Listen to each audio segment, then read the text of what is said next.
it's Remy. A couple things about today's episode. First off, I'm interviewing the guest today. For those of you that are familiar with the Amarillo Rocks podcast, it's usually Thule, but today it's me. We had my friend Bennie Miller on the show, and she's a songwriter and a really good friend of mine, and I had the honor to sit down and talk music and writing and creativity with her, and I think it was a really sweet time, and it was a really nice conversation, and I can't wait to share it with you. One of the issues, though, was that the audio we were capturing, we were having issues with our interface and stuff the day of recording, and we didn't realize that also then created issues after the fact. In the file that we exported, the audio that we were recording into the microphones just was unusable. It was distracting. There were a lot of issues, and I tried to clean it up as much as I could, and I was still having problems. But fortunately, we had the audio from one of the cameras, I think, is usable enough. I know sometimes audio quality can be a deterrent for people to listen or watch the episode. I hope that this doesn't deter you from listening, because I think it was a really sweet time and a nice conversation, and I hope that you can sit through it. I was so bummed because I thought it was such a good chat, and when I got the audio file and I was listening to it, I was just so disappointed. But I'm lucky enough that we were able to find, while I was editing, I was able to salvage the audio from one of our cameras instead of what we recorded in the mics, and that was hopefully is usable, and you can enjoy the episode still, and we don't have to scrap it, because that was the last thing I wanted to do. So yeah, I that's it. Enjoy the episode, and I hope that you find Bennie as charming and interesting as I do. And so we'll get to the episode.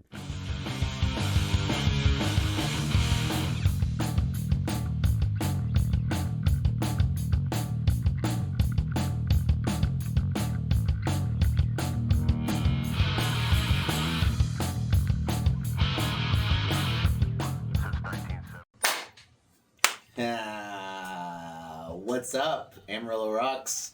You rock nation. What's going on, my rockers? What other things can I say? Like Swifties. What could we call the rock fans? The rock hards? Is that something? I don't know. Yes. I don't know. Anyway, hey, what's going on? I'm Remy. I'm your host today. We have a really special guest on the show. Like every show, we have a special guest. Every guest is special.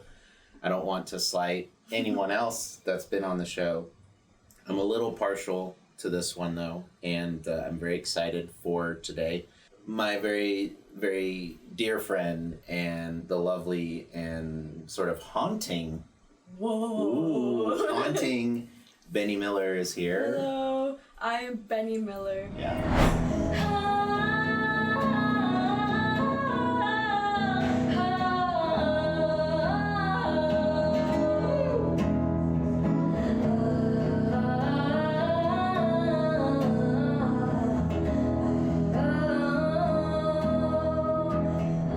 Welcome to the show. Thank you. Thanks for being here. Thank you. I'm a huge fan of you. I think you know that. If you don't, you know now. I'm such a huge fan of what you do, and for those that don't know, Bennie is a singer-songwriter here in town, and she writes some of the most haunting, beautiful, just sort of cinematic songs that I think I've ever heard come out of this town, and I wanted to say all of that to you on camera. Let's just first kind of talk about how did you get started? Okay. What made you start playing music? What was the thing that was ooh, this could be a thing that I like to do? It was definitely a long journey, because I've been writing music since I was 6. Yeah. And that's just always been a part of my life, and I wanted to be a singer when I grow up, when I was 6 years old. But it was told to me that it was unrealistic, so I was like, okay, I guess I won't do that. Right. And then in high school, I was a part of this group where we would sing at this airplane hangar in town. Oh, I think I went there one time. Yeah, it was really cool, and that's where I was like, okay, I think I am okay with performing on stage, but I didn't sing my own music. It was like covers. Wait, what group were you in? Benny and Mira. It was just me and my friend Mira. Yeah. Okay. But we would play with this group called The Hype, and then my friend TJ, he had a band, I don't remember. TJ Hyler? Mm-hmm. Yeah. Was it Sugar Witch? I don't remember the name, but he was a guitar player, and it was really good. I know TJ. Yeah. Kind of. So I played there a lot, and then I went to UNT, and I was like, just writing a lot of music, and it was just always, it became something that was personal to me again, but I never really performed or went outside and did it. Mm-hmm. And then I moved back to Amarillo. Yeah. And I had no friends, but I had one friend from high school that invited me to open mic one night. And I was there and I met Tia Marie, and she performed, and I was just like so inspired by her that she could just go up and sing a song that she wrote, and that it was just so her and so vulnerable. Yeah. And I was like, I think I could do that. I also had 2 beers, so I was like, I can do that. And so I asked her if I could borrow her guitar, and I went up and played, and I was so scared. But after, everyone clapped, and everyone was like, that was pretty good. Yeah. And it really shocked me, and then I just kept going, because I was like, I think I do struggle with stage fright, and I want to work on that, and I do write a lot of music, and I want to share it, and this is such a safe room for me to do that, but I still wasn't like, I want to do music. It was never that. It was always like, I think I just want to like go to open mics and sing, and it's just like a hobby. Yeah. But then the more that I went, the more I felt inspired to write, and the more I wanted to go, and from there, I would meet people who would ask me to do gigs, and then I started doing gigs around town, and I've done, at least, I counted 15, but I think there's more. But that's a lot for me, like, for someone who... For like a year and a half being here. Yeah. I was not intending on actually doing music. It's something I've always wanted to do, but it was never like, I can do it, because I didn't believe in myself to do it. Yeah. But going to open mics and seeing all the other artists in town just doing it, I was like, oh, I can just like show it and share it, and then from there, if opportunities come, then they come. And so, yes, I think that I answered it. Yeah, sure. I think it's interesting too, is like, so making music, doing music, like you're saying, I think that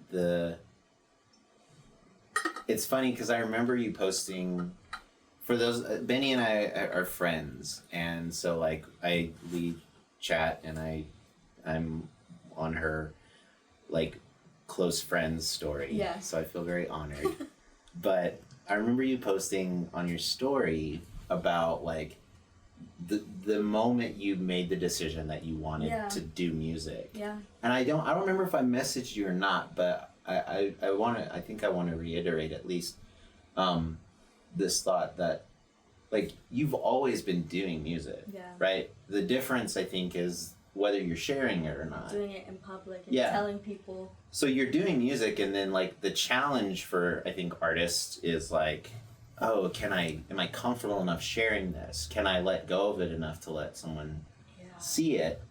I'm curious too. So, because writing, man, it's one that I don't think I've heard you play a cover ever. No. I don't think I've ever heard you play a cover. There's some covers that I think you could like demolish, but I'm curious because as a writer, for me, I struggled for so long to figure out how to be comfortable enough to write. Like what is it that clicked in you as like a kid if you were writing for so long? Why, how did you sort of like overwrite the critic that's there? I think when I started writing when I was so young, I grew up with Hannah Montana and High School Musical. And so I was... Sort of same. Yeah, I was so inspired by that. I have vivid memories of being on the playground in elementary school and being really dramatic and pretending I'm like in a movie, and I would make up songs and like swing and be like on the swing and I'm feeling sad, and like I was just like making it, and it was really fun. And I also was watching American Idol with my family, and so like I was inspired by that. So I was just, I don't know, I just started writing, and it was never like, I never felt perceived in it because I was so young. I didn't understand being perceived yet. I think once I got older, like from ages 12 to 18, I didn't really write any music because I was like going through puberty, and I was like, wait, people are looking at me and I have a body and what is going on? And so I stopped writing music then. But I've always journaled. Like I've been journaling since I was 12, and so I feel comfortable with just vomiting words out. So once I was 18, I started experiencing more like heavier things in my life, like with relationships and school, and just I went off to college. It was just a lot for me. Yeah. And my writing became more, it was less, today I went to the store. It was more like, I feel a funeral in, you're like, in like, I feel like a funeral is like more poetic. I yeah. Mean. And you're unpacking these like difficult feelings in a way that, you know, like regular language. Yes. Like, you know, if you like, you feel like I feel this way, sometimes like regular words, like I feel sad. Yeah. That's like not enough. No.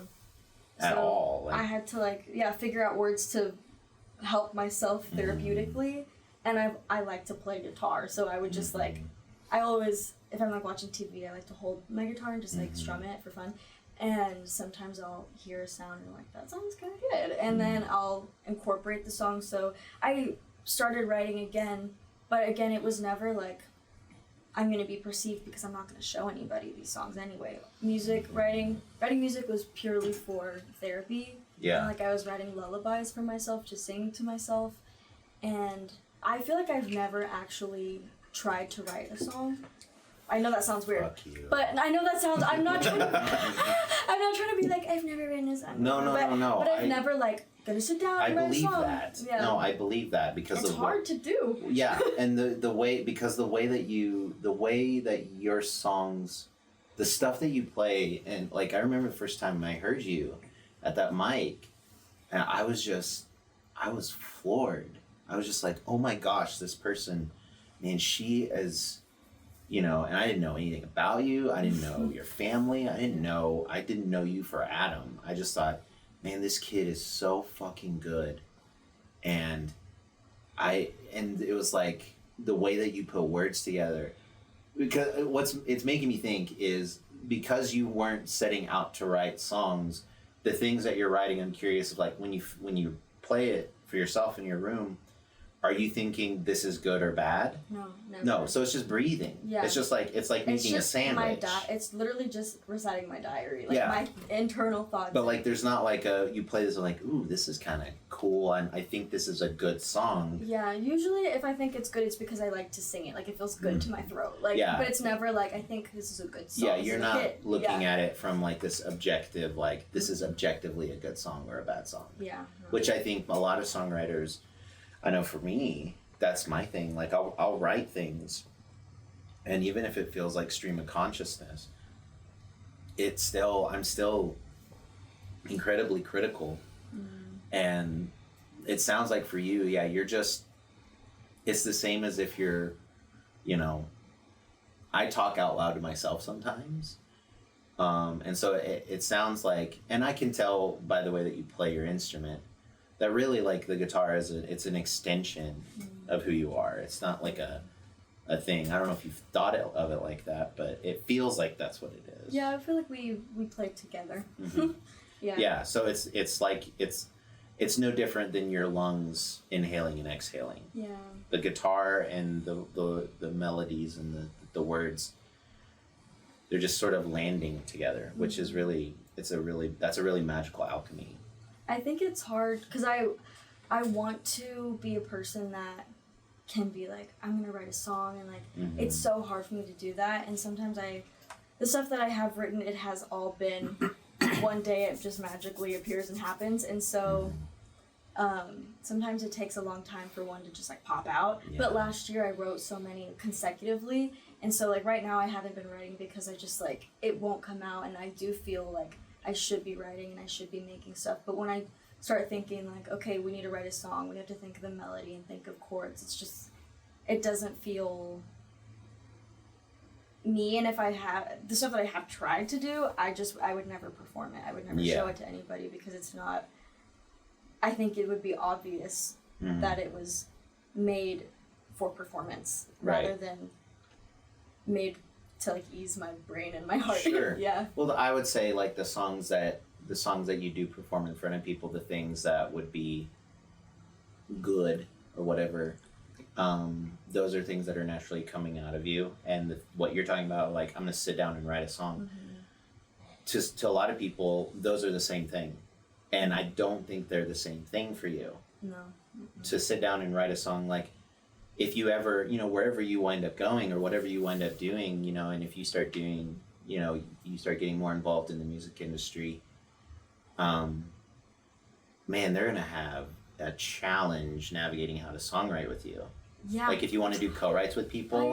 I know. Have you done any of that here? Have people tried? No. I really would love to play with somebody, and I just like, and the thing is, I would love to, like, I hear more. It's not just my guitar and my voice. Like, I hear it so clearly in my brain, but I don't have any music knowledge at all. And so it's hard for me to articulate that with people who are trained musicians or, like, know their instrument very well. And so it's hard for me to, like, I've never really successfully been able to co-write something that I liked. I've tried writing songs with friends before, like, silly little songs. That were for like, let's perform this, and there's a verse and a chorus and a bridge, but it was never something that I want to put my name on, really. Like, it's not something I wrote, but I don't know, it's, It almost feels like your music is more like melodic. It sounds so fucking pretentious, but it feels like your music is more like melodic poetry, because even when I listen to your songs, it doesn't feel like there is a traditional structure. No. Like when you have it written down, you don't have like, this is the verse, this is the chorus, there's no. There's no. Maybe the Tower has like a chorus in it. Kind of, yeah. But like not really. No. And that's the thing that's like, I would never ask you to change that ever. I think what you're doing is really cool. But I do think that it's something that is such an anomaly, especially in an environment where you're wanting to do music. There are people who are they're figuring out the formulas of how to make songs. And I think what's refreshing, I'm gonna sound like an old man dude, but your generation of songwriters and musicians, they are more formulaic. And so when I heard you, because I saw you and I was like, oh, this is just some Gen Z kid that's got a guitar, they're probably going to play some Billie Eilish cover or something, which is shitty of me to assume, but a lot of times that's what, and that's not to, I need to like preface, like at the 806, like I try to be really open to what everyone is doing. And not to be critical. It's more like, this is just like a common thing I've seen of just like Gen Z folks, they have certain things that are catchy, that they enjoy, and they do those things. And people in the music industry from your generation, they've figured out the formulas to capitalize on those things, and you don't do any of that. And that's what's refreshing for me. Now, the challenge is to break through, that's really tough, because you're competing with hundreds of other people who know how to make catchy shit. But I think I would much rather find a piece of music that's really beautiful and moving than some, like, I enjoy the catchy shit like everybody else. Me too, You write things that, whether or not people know exactly what you're saying, you because it's an extension of who you are, your songs, I'm sorry to be gushing about you so no, much. I thank you. Thank you. I think the stuff that you write, because it's an extension of who you are, they don't have to even know what you're saying. They feel, and I don't know what I'm saying most and of the time. there's you capture the real like things Yeah. in a way that is just as needed as like a catchy tune for radio. And I think because music is such a just another limb for your body, I'm really encouraged, because then I think that where the industry would probably eat up a lot of people, I think if you blew up or not, you'd still do. Yeah. I'll do this forever. Yeah. Forever and ever. Yeah. Yeah. It's that's what's. It's really admirable, and I'm really jealous. I think I've gotten so comfortable with writing and not sharing. Like, for years and years, I was just writing music. Like, since being in Amarillo, I've written songs and I know, like, I'm probably going to sing this at open mic. But it was never, like, I'm going to record this and it's going to be, like, it was never that. But before then, when I lived in Denton and I lived in Irving, like, I've written at least 2 albums worth that I've never, like, I've played some songs at open mic, really, but I don't really share them because they're just still, like, They're yours. Yeah, they're mine. And so making it big is not really, like, that'd be really cool to be able to make money off of what I love, and getting to, like, my purpose really is just to, like, go record this, like, do what you do, record it, and then people can listen to it, and then I can, like, go outside and eat food, and, like, then do it again. Like, that would be such a cool life to live, but I'm okay if that's not what happens, because it's still it was never, my drive was never to, like, be famous. When I was a kid, for sure. For sure, when I wanted to be Hannah Montana, absolutely. Like, I'm gonna be a superstar, a pop star. Did you ever, like, in your brain project yourself on, because you watch, like, Kid Stars and you project yourself into, like, the shows, you're like, oh, that would be what I would want to do. All the time, yeah. I used to do that all the time. There was an old show on PBS called Zoom. And it was like an improv group of kids. They did, like, improv sketch comedy on PBS. And I always wanted to be... That one's me, yeah. Yeah, I get it. I want to talk about some of your songs. Okay. I struggle with titles. That's okay. So there's one that's sort of like... you have an instrumental break where you sort of go up and down, like... Dun, dun, dun. Oh, maybe that one. What is that one called? Like, Hush Now. Yes. Yeah. What is... Hush now. Hush now, let it sink in. Hush now, let it begin.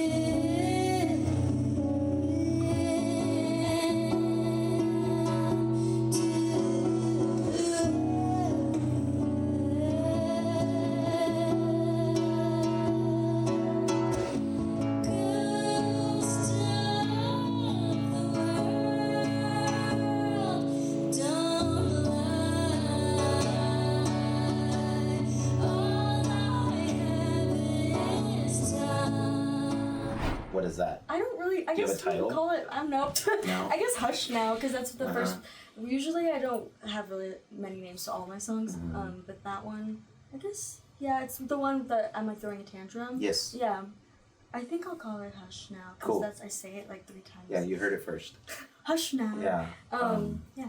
So, because what I love about that, because there's the instrumental that happens before, and then you have this just, like, really kind of, like, haunting, like, that first Hush Now is just, like, if you played it in a room, like, for a concert, people there to see you, and you do that, people would lose their minds. It'd be one of those, like, because I melt. You know what I mean? I was like, oh, you know what I mean? Yeah. Like, that's, but, like, what was the sort of genesis of that? Like, why did you write that? What was going on? So that one, that song specifically, the chord progression I was playing before I wrote the song. Like, I really liked the sound of it, and I was just waiting for some feelings to go along with it. And so it was about a month of me playing that. And then the words, literally, I didn't know what I wanted to write about, but the words just, hush now, just like, hush now and let it seep in, like, was there. And then I sang that for about a month straight, just that, and I couldn't figure out words after that, because I can't write a song. Yeah. And so I was just waiting and waiting and waiting. And then one day I don't remember, I was like sad or something, and like needed to throw a tantrum. But no, I wasn't able to process something. But I realized for me a lot of times, in order for me to process, I need to cry and like scream and like get that part out first before I can begin the healing. And so the song is like, my brain, I'm trying to think like, I need to process this thing, I'm freaking out. I actually need to shut up and let the tantrum come out. Like, the hush now actually means like, not hush, but like throw a tantrum. You're just telling that part of your brain that's trying to subside all of that to say like, yo, shut the fuck up for a second. And like, cry, do your thing, do what you need to do to let it out, and then you can begin like processing. And then I go like, ghost of the world. It's me talking to the universe, and I'm like, I'm crying, like, can you please help me? I don't know what's going on. And then it's saying like, shut up, let that tantrum just like come out of you, and then you'll be able to begin processing. And that's what the song ended up being. Are you familiar at all with like parts work in like therapy? So parts work is this idea that we all, every person, we have like our core self, and that's our true self, and then a lot of times that part is hyper protected by these other parts of us. Some of us have like sort of enforcers that are like trying to, all these different parts are doing different things to try to protect the core self. And so like sometimes I think some like inner child work also comes with parts work, where it's like you have this part of you that needs to feel those things really viscerally, but there's a part of you that's like, but that's not appropriate for an adult. Like, you have to protect yourself, and if you do this, you're letting the stuff that is like not okay for you to feel. Like, for some reason they think they're protecting us. And that's interesting, because like, to have, I hope you know the kind of gift you have, the way that music and inspiration just works for you in a way. Like, they and I mean, I think it's not only music, it's the fact that you have the patience, because I wouldn't have played that same chord progression for a month without anything coming of it. I think it's because I just liked it. I was like, this sounds nice. And I also just it's fun to play, like it's therapeutic for my fingers, and like I tend to write, I don't know, it just comes to me, and I feel like it's a lullaby, and like something else is speaking a lot of times, and all of my songs are me, but also I sing them, they're for me to listen to back to myself. And like, it's like, if there is something out there, it's like there's definitely some communication happening with, I don't know, but I'm on board with we could get into that for hours, because I would love to talk about that stuff. I want to talk about The Tower also. It's so funny because like, I'm naming these songs and they're not out yet. No. You're working on them. So what's going to be cool is there's this time capsule now with this video here. I know. And like, when people go and they discover your music and they're like, I'm going to look up Bennie Miller, and they find this episode, and it's sort of like this like secret, like, you know, like director's cut, like, oh, that's what that song's about, right? So The Tower. Send me to the tower.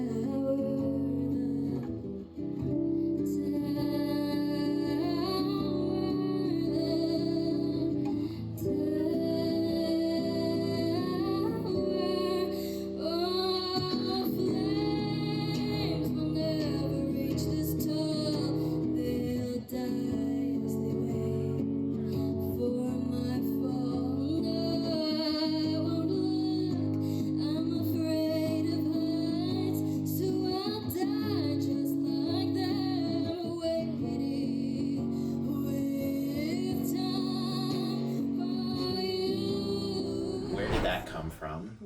And let's talk about where you were at when you wrote it and all of that. So, before moving to Amarillo, I was going through some crazy spiritual experiences with like, and it's so weird to talk about because when I hear myself talk about it, I'm like, you're making that up. But it happened. But like, I was feeling a lot of communication from like wind and trees, and I felt like nature.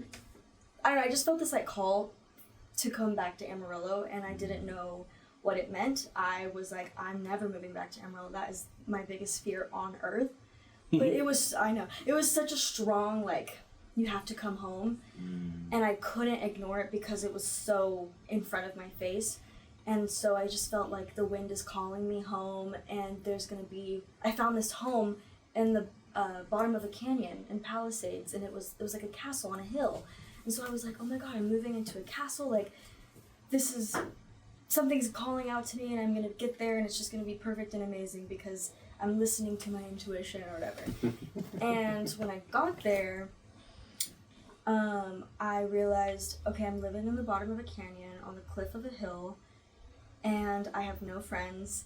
The people I'm trying to make friends with intimidate me, and also I want more out of friendships, and I wasn't able to get it, and I was like failure, and I was like, I'm not in a castle, I'm in a tower, like I'm stuck here. Some Rapunzel shit. Yes. Yeah. And it's me being upset, like it's me talking to the wind, like kind of like fuck you. It's literally like fuck you for telling me to come here.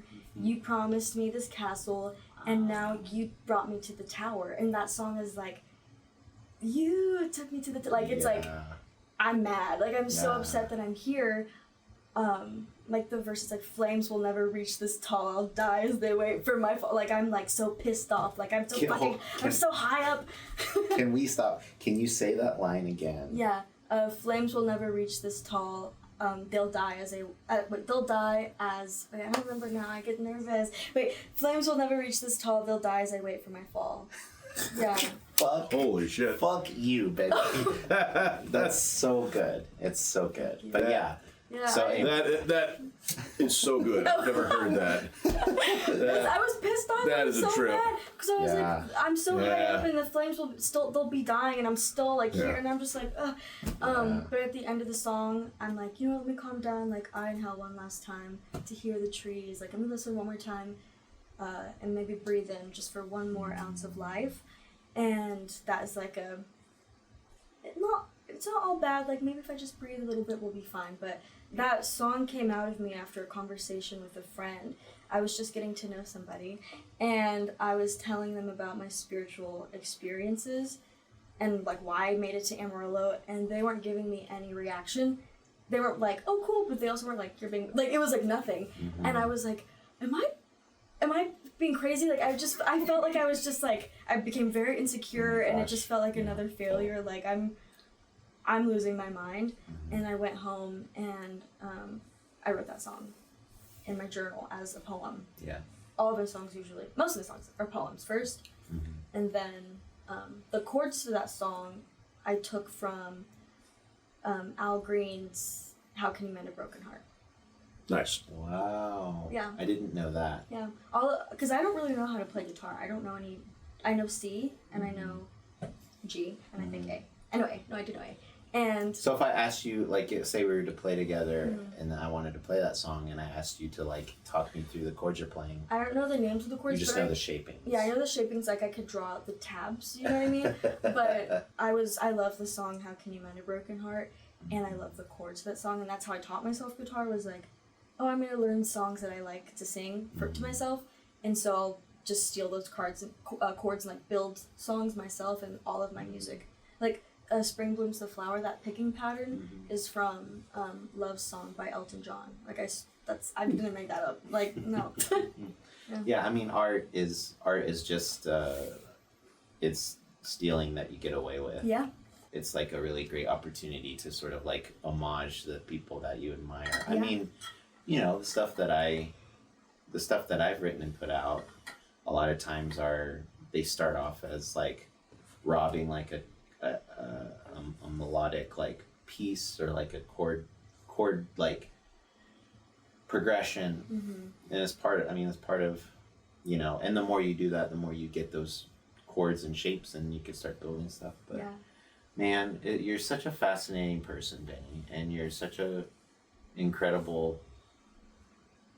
You have this like mind for stuff that's just really, and I've told you this several times at the mic. I think what's really cool is because you like these songs aren't like precious to you in a way of like, they are precious to you because you're afraid to let go of them. And I always tell you that once you put them out, they're not yours anymore. That's probably why I've been procrastinating. Sure. Recording. But I think also what's really beautiful about it is because like what you're talking about, and we won't get too much into the woo-woo stuff. We don't have to do that. But I'm with you on it in the sense of like, there's a really great opportunity because what has happened is, you know, divinity, consciousness, the wind, whatever you want to call it, has done some really cool things and sparked stuff in you. And that's been those songs. And those songs, there's a guy that I used to really admire from my like church days. He was a songwriter for the churches.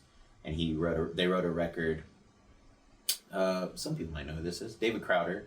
He wrote a record called A Collision, I think was the record, A Collision. And it was a bunch of songs about like grief and loss and dealing with like things that are difficult. And then a few years later, one of their friends is baptizing someone. I might be getting this right a little backwards, but this pastor, which is one of their friends, is in this baptistry baptizing somebody, and a light falls out of the ceiling into the baptistry and electrocutes him and kills him. And now this band has just lost one of their dear friends, but they have this record that they wrote a couple years before that has all of this language that they needed to like walk through that.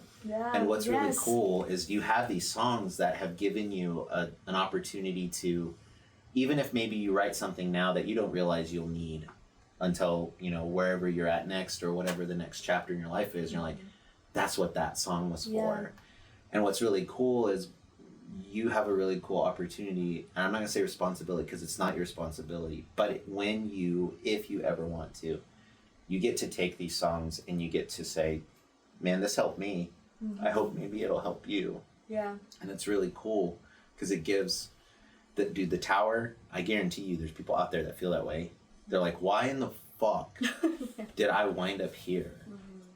And whether it's, you know, God or whatever, you know, there's this like unexplainable, like we get asked to go somewhere or we feel this impulse to like do something that our intuition might tell us to go do, and they're like, why did I do that? And then you're, you know, years down the line you might realize, oh, that's why.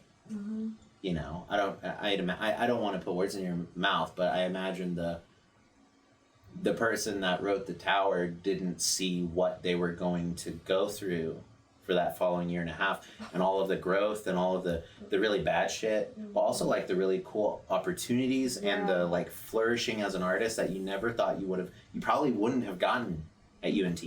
Yeah, no. Because like that place is full of artists. Yeah. Amarillo has like the songs that I wrote here, I already am feeling that like that is a time capsule and it's speaking to me right now. And songs that I wrote earlier in 2024 compared to like that I will sing back to myself today, like, ooh, I should have been listening to those words that like I needed to hear. Like, it's so crazy. That's why it feels like it wasn't me that wrote it. It's like something is talking to me, even though I wrote it. It's like in my journal and I remember sitting there. I had no idea what to expect coming to Amarillo, and I was brought here, and I think that singing the Tower now with what I have experienced now is such a surreal feeling and experience, and I love that song. I feel very protective over all of the songs that I've written here, but I really do want to record them because I want to honor my time here so badly. Like, I get it. Because I'm having a hard time letting go of this moment of my life because I have felt like it was just a lot. It was like a lot over the last 2 years. and I don't know how to move on from it, and I don't know how to process it, and I want to like put it in a snow globe and look at it every day and be like, and just admire it forever. And I'm like, I can do that by recording it and having this album to represent my time in Amarillo and the love and the loss and the confusion and like just everything. And it is a goal of mine, and I know I have the rest of my life to do it, but I will record this album, and I have a name for the album and everything. I already have the cover, and so it's all planned out. I just have to record it. Yeah, I love that. Does everyone know that you're moving? I think so. I don't really know. I've mentioned it, but I haven't really mentioned it on social media. Really, I don't like publicly. Yeah, if this is your first time hearing of Bennie Miller in Amarillo, you're too fucking late, dude. She's leaving. Yeah, I move in 2 weeks today. Fuck off. I know. Man, that's so sad. Really sad, actually. I've been crying like a lot, and it was one of the most difficult decisions of my life to move across the country. Even though it was like, I knew I was going to, and it was a correct, right choice. Do you feel it's like a wind thing again? Yes, and I'm so annoyed because like there's so much in Amarillo that I love, and I'm so sad to move on from. But my intuition's like everything has fallen into place in Vermont too perfectly for me to ignore, and choosing Vermont, I had to say goodbye to a lot of things here that I had a trajectory for, and that was so much grief, and I'm still feeling all that grief, and I will continue to for a long time. I think it'll fuel a lot of really beautiful things for you too, though. Yeah. I think that's I can't wait to hear, not to put pressure on you or anything, I cannot wait to hear what that part of the country is going to bring out of you. I'm so curious. It's going to be cool. I don't even know I've never been over there. I've been scaring myself the last week and telling myself all the ways I'm gonna hate it and how I'm gonna fail and all the, but I do have a method that I would like to, the method that I use in Amarillo. Like, I would love to find some open mics, and I want to go and sing there and make friends who are musicians, and just like, I don't want to like, okay, in a year I'm gonna have like, I'm gonna be playing on stages, but like, I can't do that. It will mess with my brain and it will ruin my writing. And so I just want to like, if the path opens up, then I will take it just as I did in Amarillo. Yeah. But I do want to be more intentional with my path and not just like, now I feel more confident in saying that I am a musician and I am an artist. Before, when I first moved here, I was like, I'm not a writer. I'm not a musician. What are you talking? But even though I've been like, now I feel more comfortable. I hate to break it to you. Once you started writing, you made you a writer. I know, crazy. I think it's cool because your time here gave you it helped you figure out how to take steps. Because I think you were already, I don't know if you'd say this about you, you were already pretty patient. Just the way you describe your songwriting, it sounds like you have a patience to wait for what is yours, but you also now have maybe not. Sometimes I know, but yeah. But like in the sense of like the fact when you described how you were writing that song, and it's like I would have never had the patience to do that. I do want to be like trusting of the universe, but you also know how to take the steps when they're there.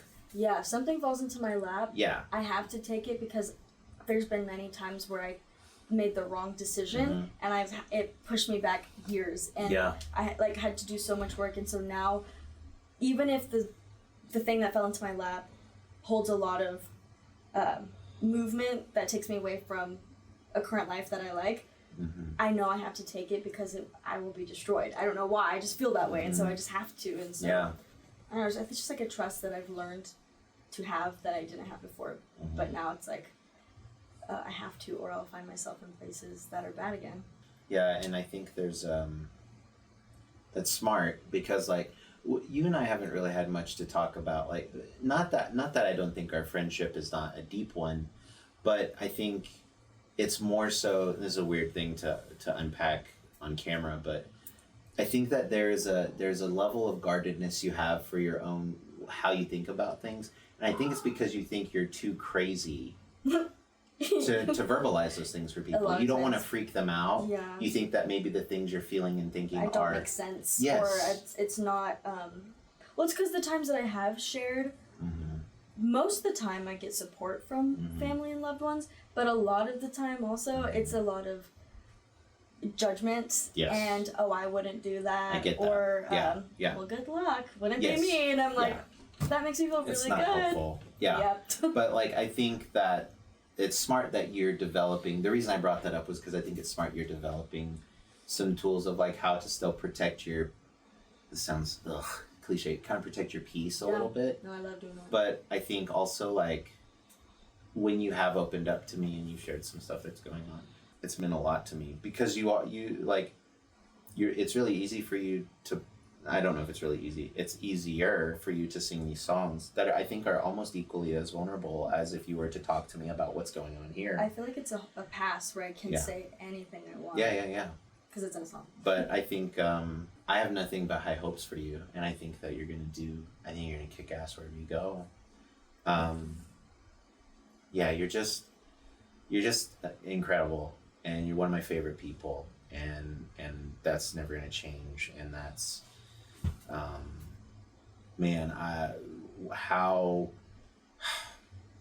My life is better because I met you.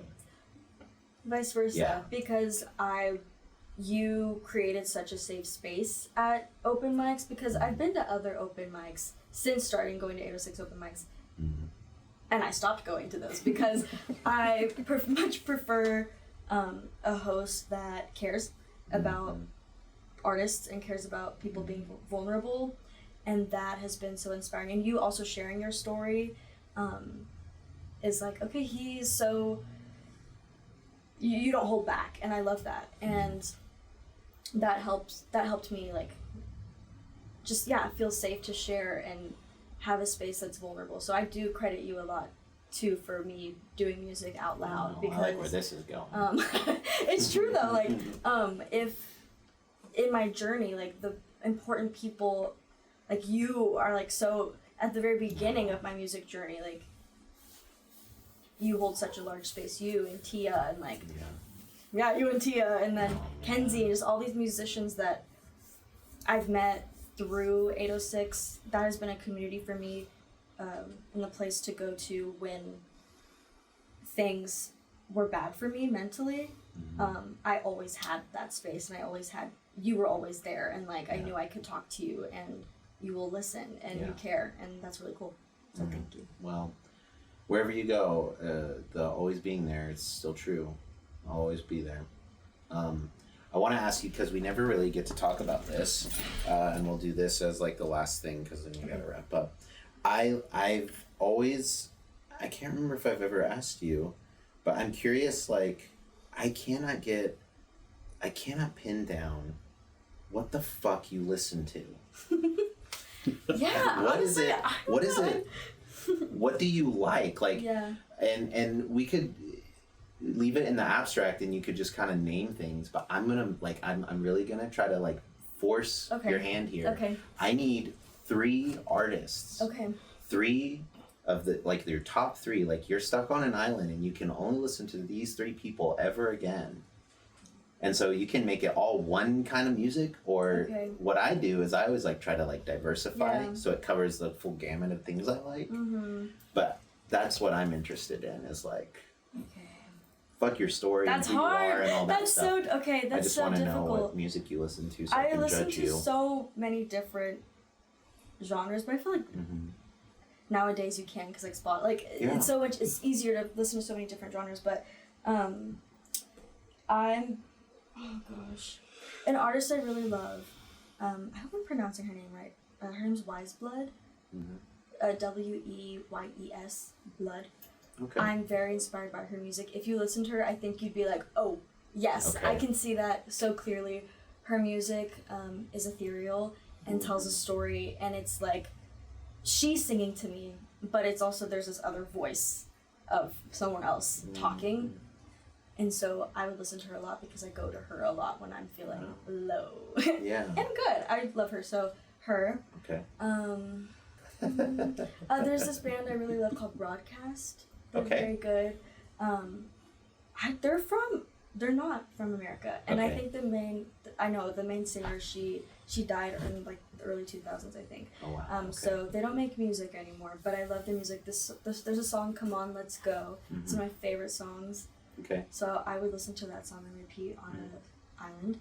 And Nat King Cole, because I love Nat King Cole. He was like, when I got a record player when I was like 16, I collected so many Nat King Cole records because I loved his voice and I loved his storytelling. The Nat King Cole thing checks out the most. Like when I listen to you, there's an agedness to who you are as an artist. I do love jazz inspired music and a lot of instrumental, like in college I listened to a lot of Italian movie scores. Like I was That really also into checks that. out. And so that like I walked up to you the first night you played and I said, the music you play is cinematic.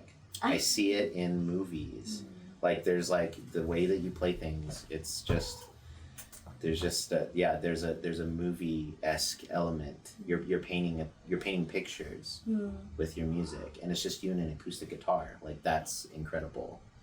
And okay, so why I will look up Wise Blood I'm broadcast. curious. I've also been listening to a lot of Jeff Buckley, like this summer, a lot. Gosh, yeah. So that's been Buckley's great. yes, a lot of awesome. Jeff Buckley. Yeah. That's man. Okay. See, that's you're just a fascinating person, Benny, and I'm so glad to know you.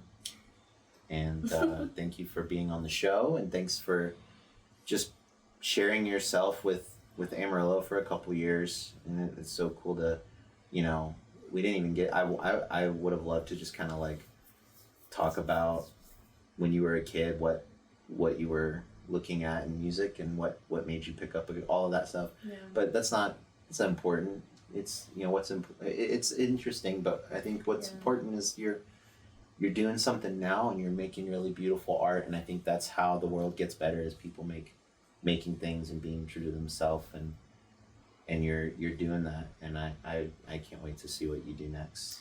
Thank you. Yeah. I'm excited for what's to come, and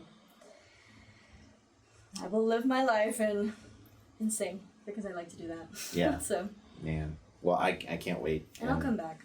Yeah, I hope so. I will definitely. But I, like I said, I'll tell you this: the day you leave too, I'm always here, whatever you need. You're a very special person to me, Benny. So, oh man, it was good. Good. Not me. Yeah. Once you move, you're dead to me. Yeah. Sorry. Oh man. Well, sorry it got so sappy, everyone. That's what you have to look forward to when I'm up here. Thanks for watching the show. Thule, thanks for producing. Thanks for having me on here. Thanks for Benny. Thanks for being here. Thank you. I'm happy to be here. Make sure that you follow, like, subscribe, all that shit. We're putting episodes up fairly regularly again, and keep up with. Thule does a great job. I'm just gonna gush about Thule for a little bit. You're such a big supporter of the scene here in Amarillo, and you shared my record, and that just came out, and you're one of. That's a great record. You're one of 3 people that talked about it. So, and you're another one. So good, yeah. And then my partner. That's and one I think Daniel from Stealing Handshakes. I think I can count on one hand the people. I love Daniel. Who've talked about it, but that's just a this sort of thing that we're doing it's a nice thing. It's because you did it, and thanks for letting me be a part of it. Yeah, I know. Anyway, I'm not gonna say all the other shit. Just go. There's live music happening all the time. Go watch some. You don't get to see Benny anymore, and that's your loss, unless she comes back. And then make sure you catch the show when she's here. And go see some live music, support some artists, and keep making beautiful things if you make stuff. And if you don't make beautiful things, support the people who do. Don't be an asshole and just buy AI shit. Fuck AI. And I think that's it. Benny, thank you. Thank for being you. here. I love you. I love you too. All right. See you later.